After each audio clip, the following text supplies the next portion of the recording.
All aboard!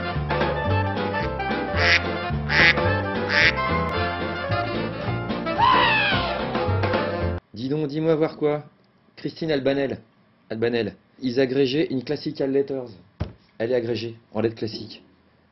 Mais non, mais tout s'explique. Bah, les lettres classiques, c'est des vieilles lettres. C'est des lettres classiques. C'est comme des lettres un petit peu plus classiques. Voilà, c'est des vieilles lettres.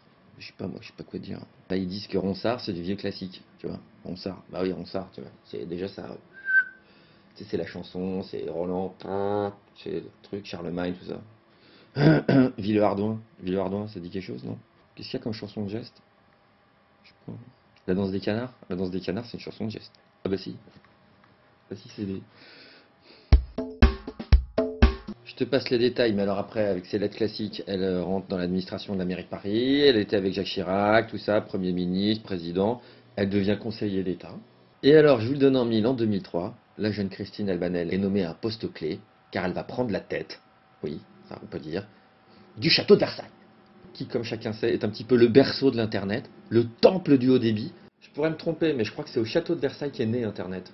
Un truc comme ça. Il y a une légende qui dit que Sergey Brin aurait inventé Google dans les allées du Petit Trianon. Ah, c'est connu. Christine Albanel, c'est la sœur cachée des frères Bogdanov. Je suis sûr qu'ils l'ont planquée dans la cave pendant des années parce qu'elle leur faisait de l'ombre. Trop pointu, en termes d'internet, trop pointu, les mecs ils pouvaient pas se le permettre. Honnêtement, Albanel, si elle me sort un projet de loi sur les bassins, par exemple, les bassins à poissons, je l'écoute. Je l'écoute. Un projet de loi sur les miroirs, la restauration des glaces. Mais non, mais non seulement je l'écoute, mais je crois que je la respecte, quoi. Tu vois? Bah attends, t'as vu le pédigré quand même. Laissons-lui la chance. Un bon petit projet de loi sur les jardins à la française. Non seulement je l'écoute, je la respecte, je crois même que je la soutiens. Tu vois? Ça se trouve, elle comprend pas notre langue. Bah non, mais tu vois, elle vient du vieux François, quoi. Tu vois? Peut-être qu'elle comprend pas ce qu'on dit, en fait. Donc j'ai fait un poème.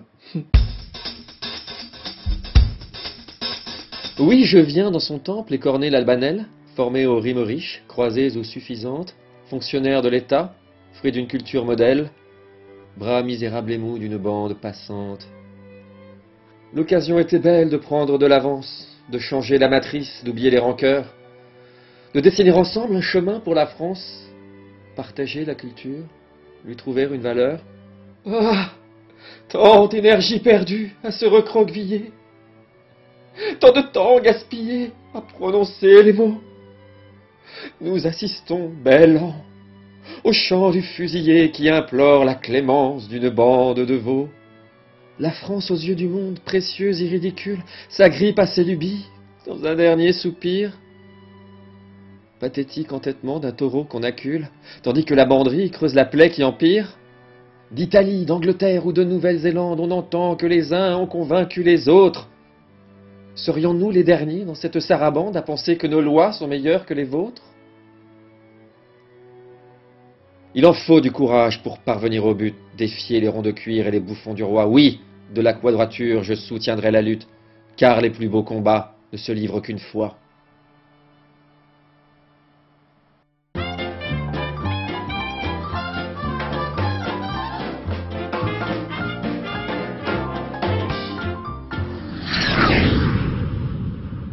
De toute façon, moi, je ne télécharge que les artistes morts. Hein, c'est une question d'éthique. Comme ça, on vient pas m'emmerder avec manque à gagner pour l'artiste, tu vois. Hein, ça, je suis tranquille. Je viens de me faire l'intégrale de Bachung, là.